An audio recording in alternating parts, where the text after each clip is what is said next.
Tanaman padi yang berumur 40 hingga 60 hari ini terancam rusak akibat kekeringan. Mengantisipasi kekeringan, petani menggunakan pompa air yang berbahan bakar gas agar lebih efisien.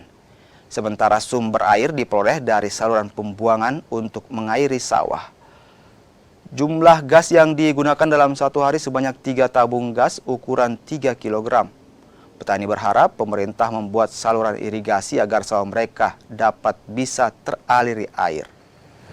Jadi kondisi padi sawah sekarang bagaimana? Kayaknya hancur karena musim kemarau melanda. Jadi bagaimana ini supaya padinya bisa teraliri air, Pak? Kita pompa.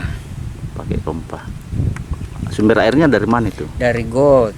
Dari got ya. Itu satu hari bisa menghasilkan berapa hektar sawah bisa teraliri air, Pak? Ya tergantung, ada sampai setengah hektar atau 1 hektar. Itu pun kalau airnya ada.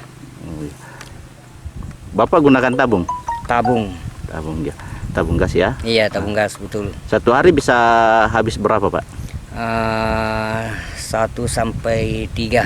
1 sampai 3. Iya. Itu bisa berapa banyak, berapa hektar yang bisa dialiri air?